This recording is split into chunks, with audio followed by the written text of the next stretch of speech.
ఇవాళ మక్కల పరిస్థితి ఎట్లున్నదా? దయచేసి మీరు రైతు బిడ్డలే. నేను ఇప్పుడు పాలకుర్తిలో ఒక పెళ్లి పోయాను. మీ ప్రెస్ వాళ్ళు కూడా ఉన్నారు కొంతమంది అక్కడ. పెళ్లి పోయేస్తా అంటే అక్కడ మొక్కజొన్న కల్లాలు ఉన్నాయి. నేను ఎందుకులే, ఆడ ఉన్నోళ్ళందరూ మా కార్లో ఉన్నోళ్ళు అన్నారు, సార్ ఆడ గుంపంతా కాంగ్రెస్ గుంపే సార్, ఆ తండ వాళ్ళంతా కాంగ్రెస్ వాళ్ళే సార్, మీరు కారు ఆపకుండా ఎందుకు తలకాయ నొప్పి? లేదు వాళ్ళు ఆపుతాన్రయా? ఆగిన దిగిన నేను అంతా కాంగ్రెస్ లీడర్లే, ఎస్టీ వాళ్ళు. మీరు దండం పెడతా, పొరపాటు వేసి మీరు రేవంత్ రెడ్డి కోటేసినామని దండం పెడతారు. మీరు ప్రెస్ మీడియా మిత్రులు కూడా ఉన్నారు. ఘోరం అండి. నెల రోజులైంది మక్కలు తీసుకొచ్చి, కొనటోళ్ళు లేరు. బయట అమ్ముకున్నాం అని కొంతమంది 1800 రూపాయలు బయట అమ్ముకున్నాం, ఇక్కడ 2400 అంటే మేము బయట అమ్ముకోవాలనే 60% మక్కలు ఇప్పుడు వరంగల్ జిల్లాలో బయట అమ్ముకున్నారు. మీరు రైతు బిడ్డలే. ఇంకా 40% కల్లాలు ఉన్నాయి. దానికేం చేస్తాను మీకు తెలుసు. బస్తాల కోసం మీరు 2 నెలల కిందనే మీటింగ్ పెట్టి బస్తాలు పంపించేది రైతులకు. ఈరోజు ఒక బస్తకు 30 రూపాయలు రైతు కొనుక్కొస్తే 15 రూపాయలు ఇస్తా ఉన్నారు. ఇంతవరకు ఇయ్యలే. బయట నుంచే కొనుక్కరమ్మంటున్నారు.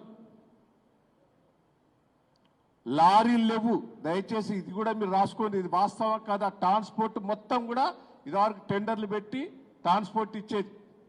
2 నెలల ముందే మేము ట్రాన్స్పోర్ట్ లారీ ఓనర్స్ని పిలిచి టెండర్లు పిలిచేది. ఈరోజు టెండర్స్ లేవు. కింటా బస్తకు 100 రూపాయలు వసూలు చేస్తారు. ఇదే పాలకుర్తిలో రైతులు చెప్పిన కాంగ్రెస్ పార్టీ కార్యకర్త, బస్తాకు 100 రూపాయలు, లారీ ట్రాన్స్పోర్ట్ కట. ఎంత ఘోరం ఒక్కసారి ఆలోచించండి. జిల్లాల మక్క రైతులు ఘోరమైన పరిస్థితి ఉన్నది. కొంటలేరు, కొంటే ఈ రూపంగా కొంటారు. ఎక్కడ పెట్టాలి అనేది మక్కళ్ళు తెలియదు. లారీ బంద్ అయిన తర్వాత ఫోన్లో మాట్లాడుతుంటే అప్పుడు అక్కడ తీసుకుపోయి పెట్టాలంటే ఎక్కడ అనేది కూడా ఇంకా గోదాములు కూడా ఫిక్స్ చేసుకోలే.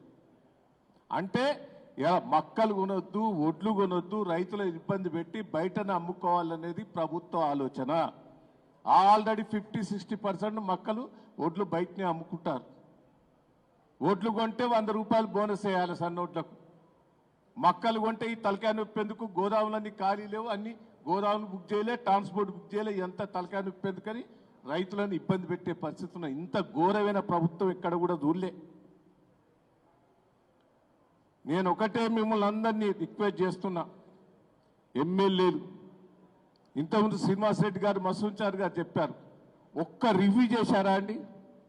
ఒక్క మార్కెట్ యార్డ్కో, ఒక్క మక్కల సెంటర్కో, ఒడ్ల సెంటర్కో ఈ జిల్లాల ఎమ్మెల్యేలు కానీ మంత్రులు గారు పోయారా? గతంలో మీ ఇక్కడ ఉన్న వాళ్ళందరూ ఎమ్మెల్యేలు ఉన్నాం, ఎమ్మెల్సీలు ఉన్నారు, చైర్మన్లు ఉన్నారు.